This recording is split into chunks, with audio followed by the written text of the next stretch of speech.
In this video, we are going to train you exactly step by step how to automate your entire onboarding process for every single fulfillment thing that you need to do using the HighLevel system. Guys, if you want to be able to scale your business, if you want to truly be able to service more customers and not be bogged down with hours and hours and hours of fulfillment every single time, one of the biggest steps you can take is automating your entire onboarding process end to end. And in this video, we show you guys exactly how to do that. So if you're willing to sit with me for just a few minutes, call it 20, 30 minutes tops, I'm going to show you step by step exactly how you can make that happen. So let's dive in.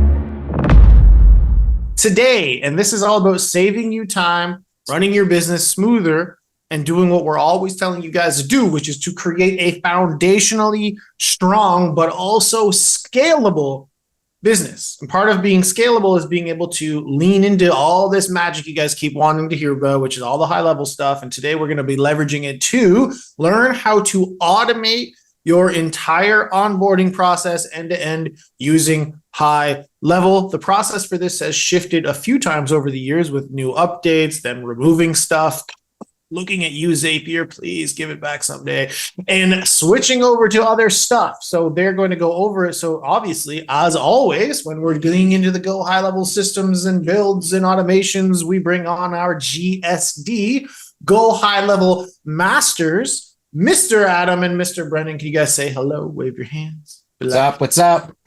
These guys are, if you don't know who they are GSD veterans who did such a good job learning the systems. They started their own company that actually helps people learn how to master Go HighLevel. And then we became vertically integrated with them so that we could all share the love. And so whenever we need to bring people on to teach you guys how to use these systems, why not bring GSD veterans, GSD family members, and actual masters to come and show you guys how to do it? Is this something you guys need? Is this something you think will actually be able to change your business? In my opinion, it makes everything infinitely scalable.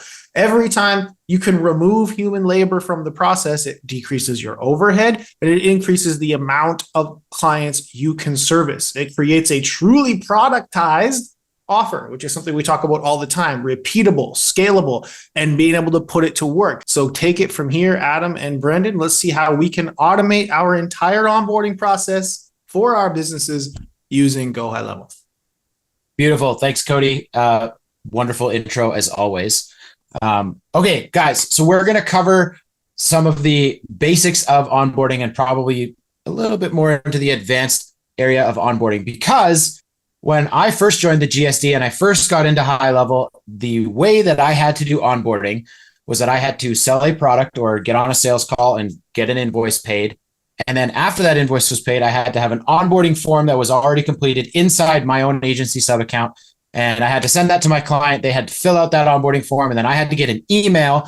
And then I had to give that email to one of my VAs. And I say, hey, go and create an account with this business name. And then I need you to go and fill in every single one of these custom values with this information that was submitted to me by the onboarding form. So, I mean, not hard to do, but why not automate that if you can? And fun fact, guys, Brendan and I, who have now been partnered for just over a year together inside the GHL Mastery program, we actually met through the GSD because of this exact topic. When I first got started and I was trying to automate a lot of this stuff, you had to know some JSON coding and make this work through webhooks to Zapier and JSON coding. And Brendan is, I'll call him a master coder because he can do just about he can do everything I can't do. Let's just put it that way. So makes the perfect partner in all of this. I just thought it was hilarious that, hey, yeah, we met in the GSD. And when we met, it was because of this exact same topic. Was how to automate your onboarding systems. And so obviously since then, as Cody mentioned, things have changed, right? The HighLevel has made some things easier. They've made some things harder, but we're going to cover all of the different options that you guys have for onboarding your clients effectively and pretty much automatically. There's a few manual steps that we're going to cover. And this is going to cover everything from I made a sale, now what, to okay, I made a sale, now the client's account is created, their custom values are all updated, and now it's their very own system and their SaaS mode is turned on. Everything from start to finish is what we're going to be covering in this today. Now, before I share my screen, I am going to share a document with everybody. We're going to dive into a couple of things. There we go. Awesome. Okay. So as many of you guys know, SaaS Configurator, this is a thing that HighLevel dropped about a year ago. I'm gonna address a couple of things about this because it ain't perfect, and I'm going to tell you why. But I wanted to address this because everything that we're about to show you on this call, if you want to automate the account creation process, I'm not going to talk, I'll talk about automating the onboarding for the sub accounts in a little bit, but if you want to automate the account creation within HighLevel, you must be on the 497 plan, the pro plan with HighLevel to do most of the things that I'm going to show you in the front end of this. On the back end, if you're just on the 297 plan, you'll be able to follow along and set up your accounts so that you can kind of automate this process as well. But if you want to automate account creation, user creation, and things of that nature, you need to be on the pro plan so that you have access to the agency API. So quick caveat about that. Everything that I'm going to show you for the first half, you need to be on the 497 plan. If you're not, you got to do it manually by just creating a sub account manually and then loading a snapshot and then setting it up from there. But SaaS Configurator, guys, I'm going to address what I like about it, and then I'm going to address what I don't like about it. SaaS Configurator makes it very, very easy for you to create a brand new product that you can sell today. You don't even need to go and build a funnel or a landing page to sell this product, because when you create the product in the SaaS Configurator and you are connected to Stripe, it will automatically create a Stripe payment link for you to send to your clients that they can pay. And then bada boom, bada bing, the magic happens. The accounts get created. Okay, just like that. So we're going to cover the basic setup of the SaaS Configurator, and I'm just going to go with our basics plan for our estimator tools. Now, so really quick, create a plan name. I want to add to that just a little bit. The SaaS Configurator, the best use case for the SaaS Configurator is if you're selling literally SaaS. If you do not need to go into their accounts ever and do anything custom, and you're just giving them access to A, B, C, SaaS Configurator is gold. If you need to get in there and do custom work and get the things that you didn't give them access to, SaaS Configurator is not the greatest to use. Yeah, and we're going to address a couple of those things as we go along here too, because it's really, really important to know. So you got to give your plan a name. You got to give your plan a description. You then got to give your plan a price point. So you've got your monthly and your annual. Really cool thing about SaaS Configurator, and this is relatively new, is that you can limit user count and you can limit contact count. And previously, HighLevel used to make it so that you could not adjust this price to be below $97. You now can sell this for whatever you want, meaning I can make this $12 if I wanted to. That is going to create a $12 product that you can sell. Now you can have now a limited product where they're limited to one user and 50 contacts. And if they want any more than that, you can create an upgrade path for them to be able to get access to a little bit more inside your system. So that piece I think is actually really awesome because it does give you a lot of flexibility in terms of what you can actually charge to get people in.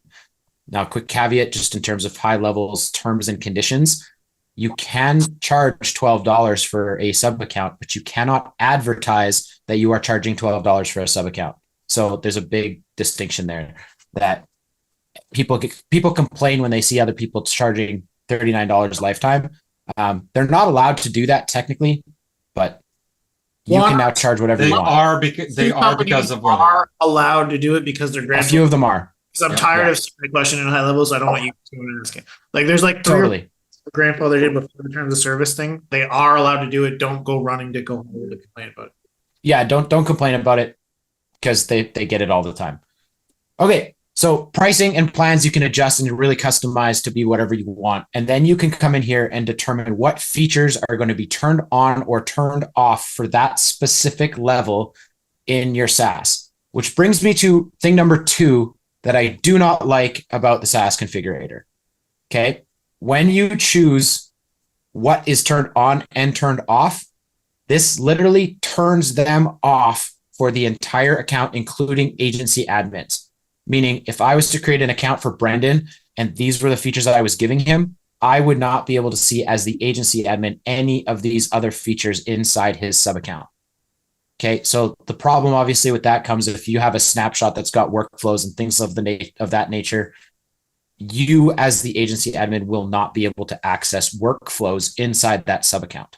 Which is exactly why Brendan has a hack for you though. Yeah. But that's why I said it's great if you're just selling the products and you never have to be in it.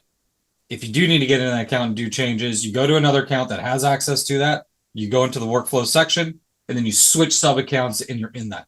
Basically, all it does is it hides the accessibility in the menu link. So you're not able to access it through a click. It doesn't mean that it's removed entirely from that sub account. Yeah. So yeah, just be aware of that, which I think Brendan makes probably the perfect point here, is that once it is set up this way, it's just got to be the way that it is for your clients. There's no custom structures for this when it comes to SaaS. It doesn't really work all that well. You can also add your snapshots directly to this portion here as well. So yeah, you choose your features that you want to sell for $97, $197, $1,000. You get to pick. Then you get to determine, do you want to have a trial period for this product? How many days is that going to be? And do you want to allow complimentary credits for that specific account when it gets created for things like Twilio and LC email, LC phone, that type of stuff. I do believe, and don't quote me on this, but if you do add credits, that is only relevant for LC stuff. I might be wrong on that one, but keep that in mind. Okay, now you go into your rebilling. And again, this is a $497 function that is actually a game changer. So this gets a big check mark for me in terms of the pro plan, is being able to upsell and upcharge what you are getting charged for the phone usage and the email usage with all of your sub accounts. Because in case you didn't know, if you're on the $297 plan, you are paying for your customers' usage. I do believe that HighLevel recently made it so that you can rebill at par for the usage on the $297 plan. 1.05 times. Yeah. So you get a 5%. On the SaaS plans, you can now upcharge that and start to make a little bit of a profit on their usage, which I personally love it. Back in the day when I originally did this, I was paying $300, $400, $500 a month for all of my client accounts. And now I make $300, $400, $500 a month off of those same clients that I used to be paying for. So this is an awesome feature. You get to choose what you're going to upcharge for everything: phone system, LC, content AI, workflow AI, conversation AI, emails, and reviews. You can upcharge for every single one of them if you want to. So that is the SaaS configurator structure. Now, when somebody orders your product using the SaaS configurator, that will automatically create a sub account, which also leads me to thing number 3 that I do not like about the SaaS configurator, and why we're going to show you an alternative method here as well. The SaaS configurator, when it creates the sub account, it will only create the sub account with the first and last name of the person. And I believe the email address, nothing else pulls in. So the phone number, the business name, the business address, all of the things that you would get from a client from an order form do not pull into the sub account, which I think is an atrocity when it comes to SaaS. I think that they've got to change that, but that is what it is. So when you use the SaaS configurator and you want the sub account name to be the customer's name, you need to go in and change it after they have purchased. And we're here talking about automating your onboarding, not sort of automating your onboarding to the point where, you got to go in and edit a bunch of stuff. So we're going to show you the method that we like to use the most. It's not fully automated, guys, just yet, but with the API v2, once we figure out OAuth, we're going to figure out exactly how to set up SaaS mode and everything from this method, which is Pabbly. We like Pabbly. Yeah, we decided, hey, we're going to do lots of tasks using Pabbly. So therefore, let's get the biggest one. It was $800. We paid that a year ago, and we haven't paid for it since. So definitely well worth the money paid. Here's why we like Pabbly. And I'm going to walk you guys through this a little bit. Now, the use case here and kind of how this all works is you set up a product inside HighLevel or inside Stripe. It doesn't matter. HighLevel is easier because then you can do webhooks through it. Set up your product and sell that product through a funnel. When that product is purchased, send a webhook to Pabbly. Okay. That webhook is going to be responsible for reaching into the API netherworld and creating absolutely everything that you need to create for your agency. So let's roll up to the top. Who's familiar with webhooks? Actually, let me reverse that question. Who is not familiar with webhooks? This is a topic of conversation that comes up every single time I say the word webhook and people don't know what we're talking about.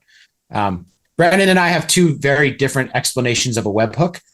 I like mine better. He likes his. So I'm going to explain it in my way. A webhook is a ball of information that one platform can send to another one. So think about a pitcher throwing a baseball to the bat catcher. The pitcher has all the information in the ball.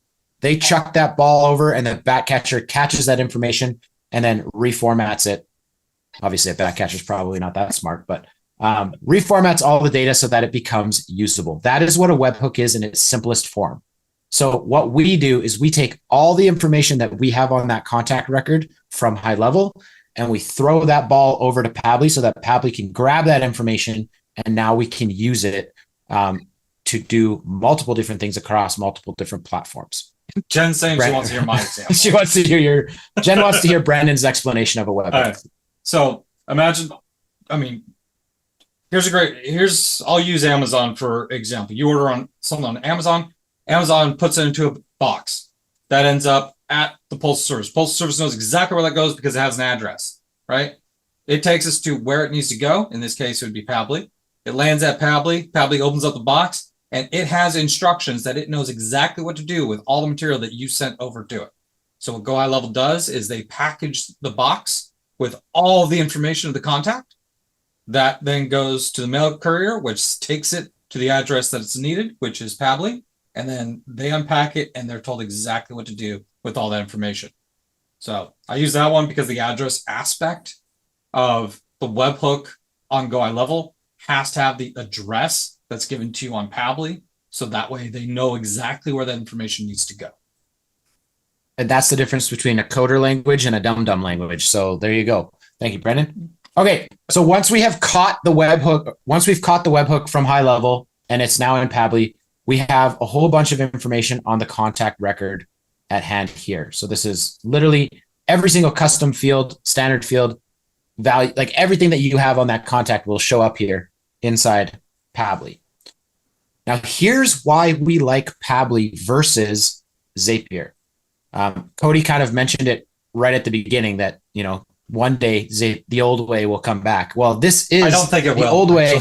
This is the old way reincarnate, just through Pabbly instead of Zapier. And my rule of thumb, guys, I work with people smarter than me, hence why Brendan is my partner.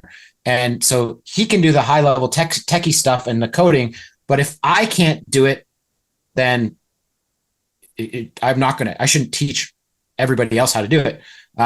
So I like Pabbly because a dum-dum like me that doesn't know how to code can use it. It's simple. It's easy to understand once you understand the basics of webhooks and then formatting webhooks. It is easy to do. Whereas the Zap side of things, you have to know how to write JSON code. Now, there is help docs in the HighLevel help area that have it kind of spelled out for you. But if you don't know how to read or write JSON code, it's confusing. And so let's do it the easy way. I get confused sometimes. Okay. It's not fun code. Now, you're going to notice we kind of flip back and forth here between V1 and V2 using the API. But there's a reason for that. Do you want to tell them? Well, when we get to that, I can show them. I can show them why. Okay, so the first things first, you need to connect your agency API key to this system. So if you're not sure where that is, you go into the agency level, go down to settings, and then go down to API keys. Again, you will not have this option if you are on the $297 plan. Okay, this is a $497 plan thing only, so you do need this. And then you can create a new API key and you can copy that API key. And then when you connect one, obviously you're going to make a new connection and you're just going to add your API token here and then name it. Okay, what this is going to do. Name it. I can't hammer that enough. Name it. Yeah. So what this is going to do is allow Hably to go into the agency backend API and create sub accounts, user accounts, profiles, load snapshots that the agency owns. Okay. So we're going to do lead connector V1, create location as step number 1. And now again, here's why we like Pabbly better than the SaaS configurator, because I can now make the company name, the business name, the friendly name of that sub account. So I can take the data from the webhook and I can plug it into the business name. I've got the address information, which again does not come in through the SaaS configurator, but now I can put the address information in right here. If you've got websites and time zones and all that sort of stuff, you can throw all of that data into this. We've got the primary contacts, first name, last name, email, and phone number. And now from here, again, this is where the dum-dum in me comes in, that I'm like, I really like this because it's just a nice little easy checkbox that I can just select and say, yeah, I want to allow duplicate contacts, but I never do. And if you ever hang out with me long enough, you'll understand why. Do you want to allow duplicate opportunities? These are going to be all of the sub account baseline settings that you would see in the company details. And I'll just, to make this as easy as I possibly can for you guys to understand. In the business profile, you've got your business name. You've got the contact email, contact phone. You've got the address information. And then you've got all of these features right here. That is what we're programming in these sections right here. Okay. Now, if you are using Twilio, you can put in your Twilio SIDs and auth tokens in here. We don't worry about that. We use LC because LC is just easier. So you don't have to worry about that. Snapshot ID. This is another area where if you're doing it in Zapier, there's a big run around to get the snapshot ID in order to figure out which snapshot you're loading. This way is idiot proof again, where I can just say, these are all the snapshots in my agency account. So I can just load these all in, right? And then you can just pick the one that you want. This is also really, really important. Snapshot type. There are 3 types of snapshots. There is your own snapshots, there are imported snapshots, and there are vertical snapshots. Okay. Own snapshots are snapshots that you have created yourself. Imported snapshots are snapshots that somebody else has sent you. You've purchased them. And then vertical snapshots are the default crappy snapshots that HighLevel provides for free. So do not recommend. They are not very good. So you have to set this. If this snapshot is one of your own snapshots, you have to select own. If you are loading an imported snapshot, you have to select imported. Okay, just bear that in mind. Same thing with Mailgun. We don't use it. We use LC email because it's way, way easier. And then if you collect this information on any of your forms, you can load this information in for that account as well. Now, really quick to talk about the V1 versus V2. The reason we use V1 here versus V2 for location is if you use the V2, it's using the API V2, and that has a much longer process here and more difficult. You have to do some preliminaries in order to get it to work here. We use V1 because it's fast and simple. Yeah, and for anybody that doesn't know, because we've had this question come up a whole bunch of times in the last number of weeks, is like, hey, V2, like V1 is getting retired. The V1 API is being retired. And so a lot of people are worried that V1 is going to go away and they can't use any of the V1 features. That's not the case. V1 is never going to go away. It's just never going to get updated, meaning new API calls and new API features are only going to be updated on the V2 API. For those that have been around a moment, you'll understand this. This example is that, you know how we used to have campaigns and triggers? Hey, guess what? They still exist and you could use them. Don't recommend it and use workflows, but same thing with V1 and V2. It's still going to be there. It exists. You'll be able to use it, but there's not going to be any new endpoints. There's not going to be any updates. So if they update something on the back end and it crashes your system, you are SOL. They're not going to update it and make it work. So that's why they're pushing towards use the V2. Yeah. So that is all of the instructions for setting up the location. Okay, so now once we've done the location creation, we can now move on to step 2, which is to create the users. Okay, now there's a couple of intricacies to this one, but it's not that difficult. Again, you are going to connect your agency location, so your agency API key here again, to create a user. Okay, now company ID, what you're going to do is you're going to go into this location, create location right here, and you're going to grab the location ID for that location. Okay, and you're going to put that in the company ID field.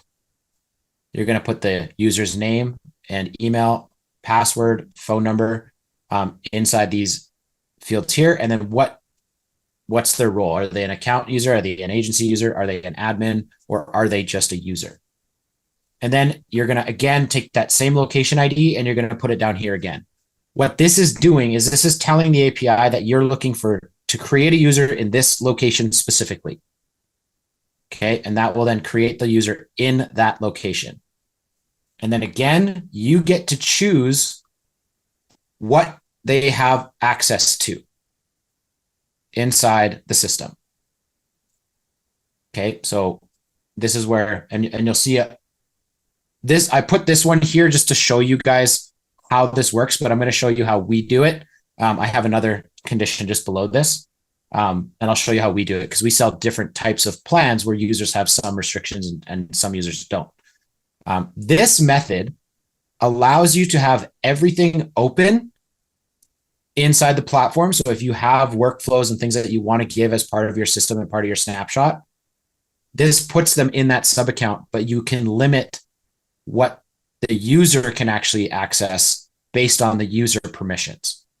Okay, so this is one of the reasons that we do it this way, because we can now control everything inside that system, but limit what the users can actually see and operate with inside the system. So really quick, Okay. and Marie, this is what I was talking about. This is how you're able to limit those users that you're looking to do.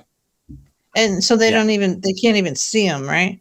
Nope, they'll Yeah, they don't show locked up. out. It'll be just like it'll be just like they were added with the SaaS configurator, and that's all they get to see is that limited access. Oh, and I can share something, like you had given advice, Adam. I'll throw myself under the bus.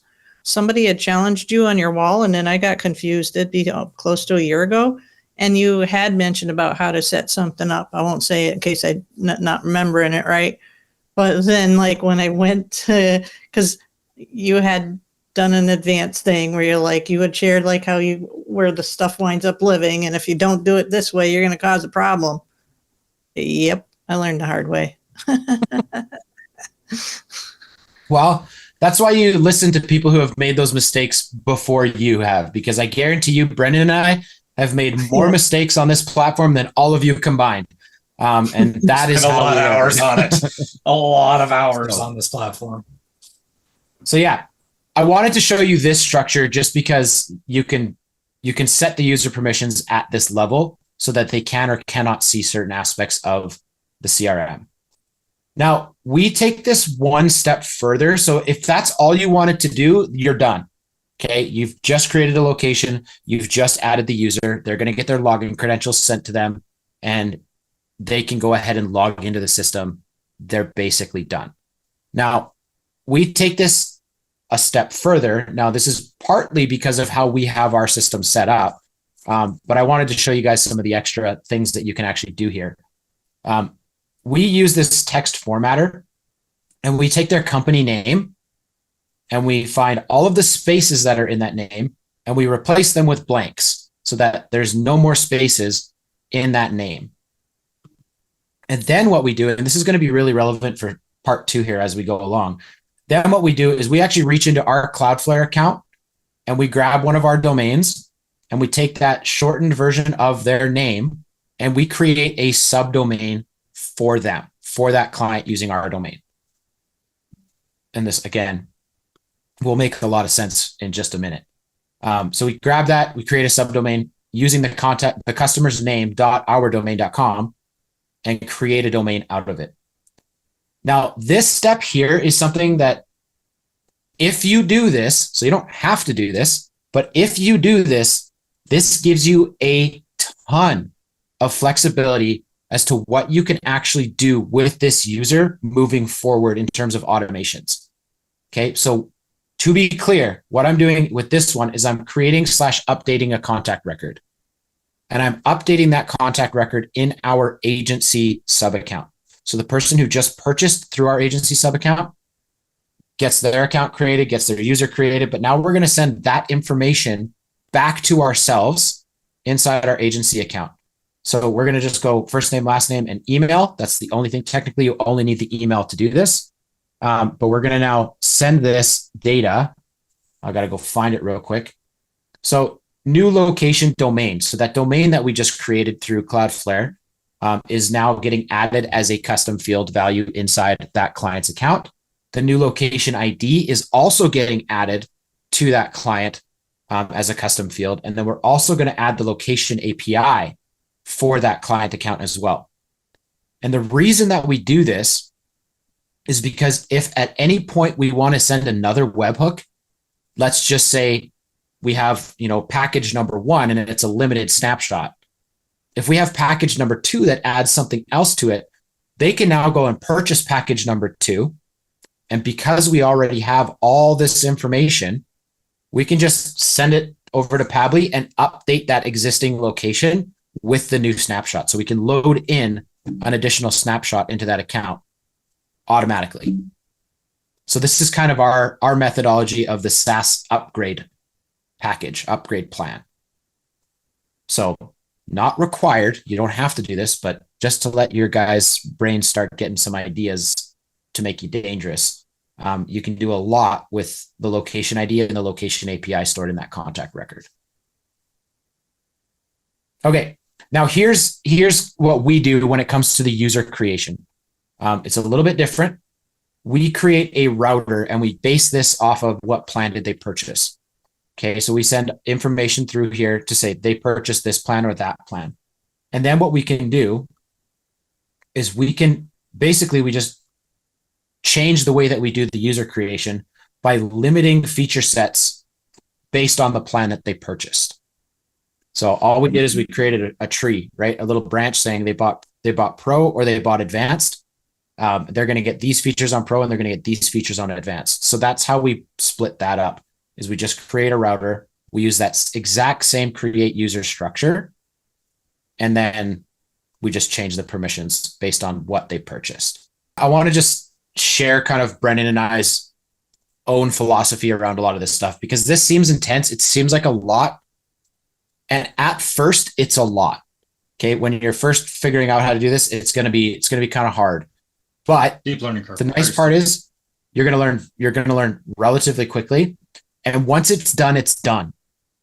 You don't have to do it again, right? You might have to make some modifications, but once it's done, it's done. So you do the legwork at the front end and you never have to do it again. And it's just going to work for you, right?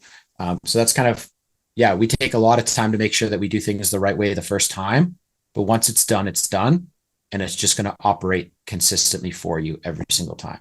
So option 1, which is our preferred method, is get the 497 plan and automate the hell out of your life. Because it is hell to onboard every single client the manual way. So for an extra, what is it, $200, $300, you can automate everything. That's what I recommend, 100%. Okay. If you can't let's go with the recommendation for right now.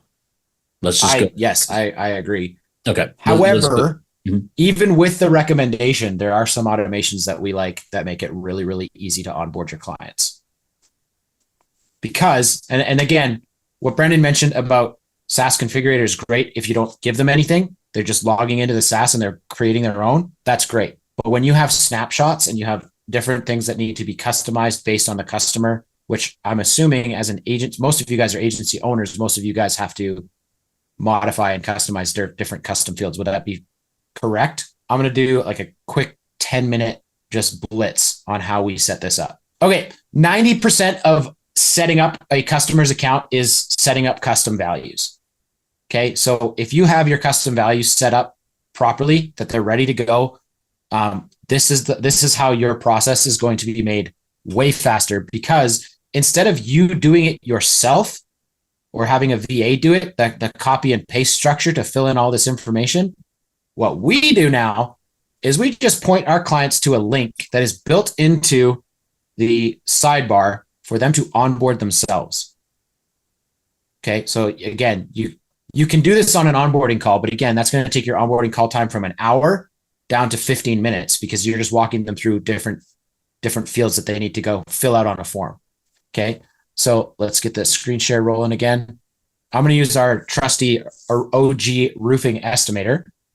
Now we have kind of standardized every single snapshot that we make, which I highly recommend. If you guys buy snapshots or create snapshots, standardize your fields and values, because it's going to make your life so much easier. So we've got all of our standard values that are in every single one of our snapshots, which are labeled standard. And then our roofing snapshot, or a lot of our estimator snapshots, they all have unique values as well, like this. Now, you probably won't have 43 values in your snapshots. We do, because we do crazy things. There's a small one too. There's a much smaller one, solar, which I probably should have shown. But the idea here, well, there's also flooring, which is 140. Yeah, we got some crazy ones. But the idea here is that you need to automatically fill in as much of these custom values as you possibly can. So you guys saw in the Pabbly scenario where we create the subdomain. This is a really, really important part of this. HighLevel has, honestly, they've made it a little bit easier, because now I can just go into domains here and I can add, roofing2.estimator.tools, and they're just going to dive into Cloudflare and create that subdomain for me, which is great. So we just skirted this issue by creating it automatically inside Pabbly. So there's no manual process to do this. However, this is a very important part of our process, and you guys can modify this how you want, but we're going to grab the domain that we just added. One thing that we do is when we do this, we actually move this originally. We have an onboarding funnel. Okay. So we make the root of this domain our onboarding funnel. So step number 1, put that to your onboarding funnel. Step number 2, we've got a standard field that is the domain name, which we just paste in roofing.estimator.tools or whatever the domain is right here. Because let me go back to the agency level and get the custom menu links. We have our, where is it? Update estimator custom value. There it is, update pricing. So this link right here, because it lives inside the sub account, it uses that domain. So when we fill that domain in as a custom value, and then we do the path, which is onboarding, which is the path for the funnel, we're going to have a unique URL that is live and active within 30 seconds. So this is a VA job. Go and take the domain that we just sent you, put it in here, and then put it on this funnel. Now we have an onboarding funnel that can live directly inside that sub account. So that means they can go in and they can adjust things, they can change things, they can do whatever they want with it. By the way, we don't tell our VA to do this. The system does. We don't touch it. Correct. So that when the snapshot gets loaded to the brand new account, we send out, and it has that specific domain, so that when they click on it, everything lives inside here. When they update it, and Adam's going to show that in a second, it will update all the custom values on the back end. So that way, all of your funnel pages, all of your workflows, everything in the system of their sub account is branded to them. So for us, step number 1 is add the domain to the onboarding funnel, because again, that custom value, which lives as a custom menu link for updating pricing, it's going to pull the custom value that's in that location. So this goes into every single one of our estimator client accounts, and then it automatically has that domain and their onboarding funnel as a custom menu link, which exists like this. So we've got update pricing right here. All this is a funnel. This is a funnel that literally is inside this sub account, and it has all the information that we need to update every single one of the custom values that we need to update. So to make that picture perfect clear, all of our custom values also have perfectly mirrored custom fields. So they're all in here. So we create a survey based off of the custom fields that mirror our custom values. Okay. So when they fill out that survey and they hit submit, we have a workflow. This one does, depending on how many custom values you have, this one can take a little bit of time to build, but it's really, really easy to build. So survey submitted. We send an internal notification to ourselves saying, hey, they just updated their system, so that if they come back and they complain about something not working, we know, well, yeah, it's because you changed this. So we send an email to ourselves about the update. We also add a note to the contact record of the person who updated it. And then we use the update custom value workflow action. So we take the custom value that we want to update, and then we take the custom field that they just filled out on that survey to update the value. So this becomes an internal only process. But like I said, our onboarding, where we'd get an email and it was copy, paste, copy, paste, copy, paste 43 times. We now no longer have to do that, because our onboarding calls can take 15 minutes with a new client and say, let's fill this out together. And boom, boom, boom, boom, boom, boom, boom, boom, submit. Their account's ready to go. They're live, just like that. So fully automated? No. But it has reduced our onboarding process from like a 2 to 3 hour process to a 15-minute process. Obviously, with the emergence of A2P and custom mailing domains, you still have to go through that process as well. And if you guys got the document, this document has links to all of those as well. So this walks you through SaaS configurator structure with a little bit of video explainer as well. But then we've got a little bit of a checklist for setting up your agency accounts and getting A2P and everything ready to go for your clients. So go and grab this document. It's going to help a lot. Just going through that whole process. There's a link to our A2P registration doc as well. All right. Bye, guys. Take care. Thank you so much for spending the time to watch that amazing training. Like I mentioned previously, my intention is for you not just to watch that training, but if you got something out of it, if you think this information is useful, I want you to continue that journey with us. And you can do that in a couple of ways. One, I want you to smash that subscribe button so that you get notified every single time we put another one of these out, which will be at minimum once to twice per week. The other thing I want you to do is go ahead and click that next video right there beside you so that you can dive in and get shit done. Hope to see you out there.